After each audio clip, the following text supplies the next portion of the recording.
ভারত মাতা কি। সমবেত তরুণ প্রজন্মের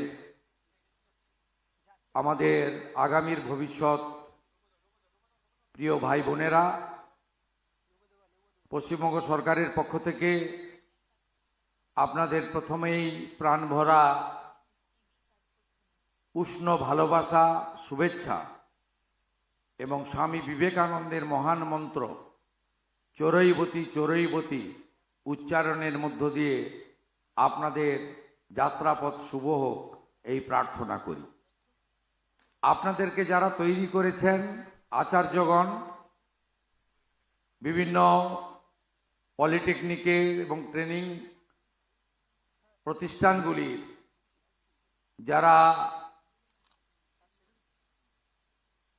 আমাদের ব্যবস্থাপনার সঙ্গে যুক্ত ছিলেন, প্রত্যেককে আমি সম্মান এবং অভিনন্দন জানাই।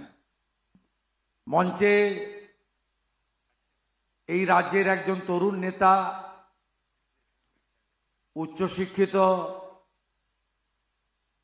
সাংবাদিকতা থেকে রাষ্ট্রবাদ, দেশপ্রেম,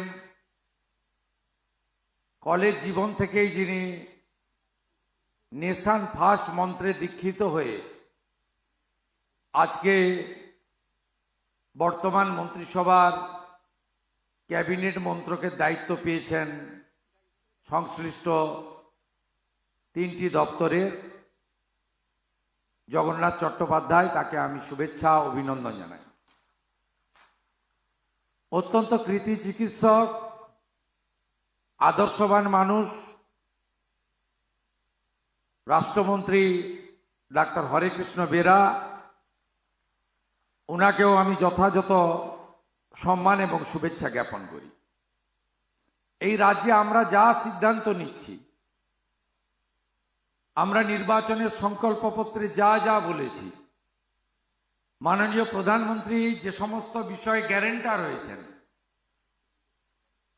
এই 10 সপ্তাহের মধ্যে অল্প সময়ে সফল রূপায়ণে যিনি নেতৃত্ব দিচ্ছেন, মুখ্য সচিব মনোজ আগরওয়াল আইএস, তাকে ধন্যবাদ।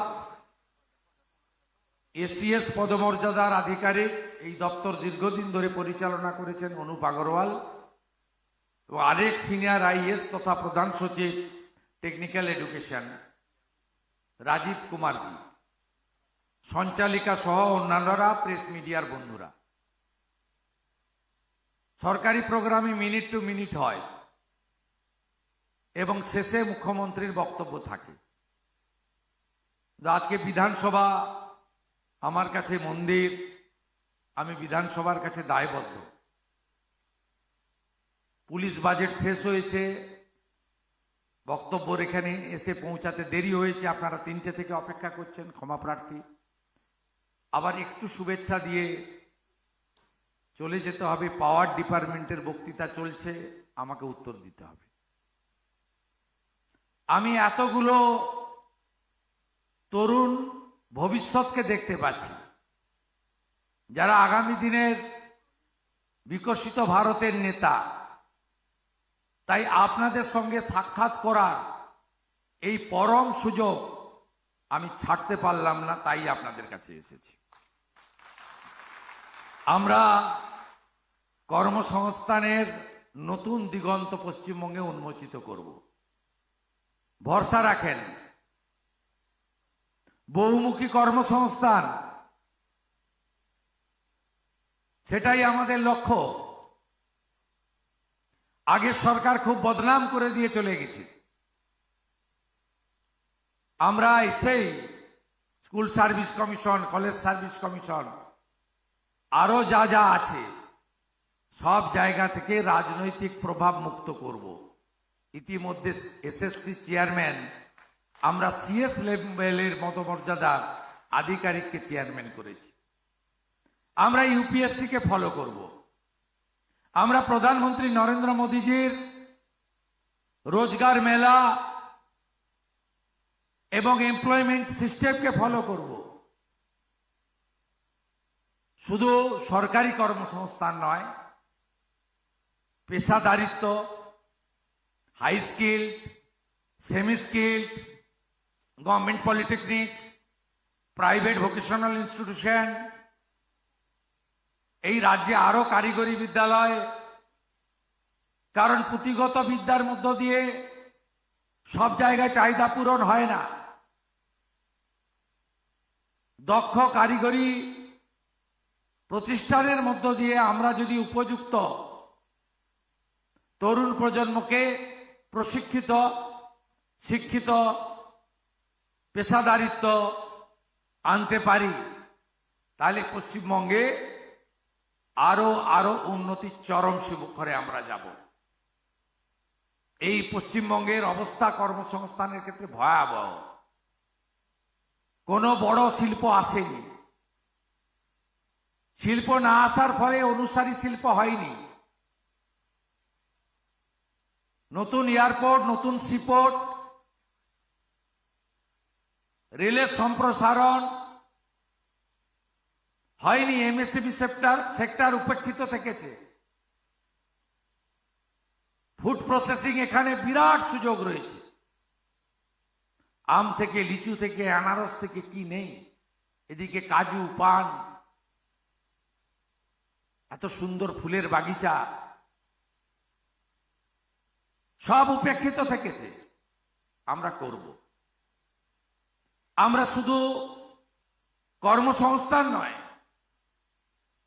সাবসিডি ওরিয়েন্টেড,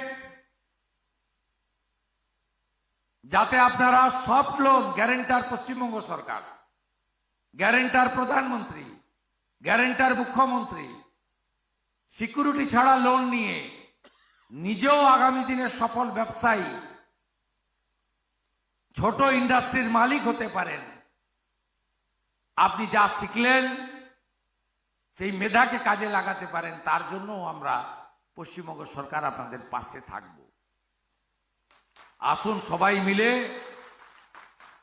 এই বাংলাকে নতুন করে গড়ে তুলি। খুব কষ্ট লাগে, হাতের কাজ যারা শিখেছেন, যারা কারিগর, যাদেরকে আমরা বলি সৃষ্টির দেবতা বিশ্বকর্মা, গোটা ভারতে বিশ্বকর্মা যোজনা চালু হলো, ইমপ্লিমেন্ট হলো।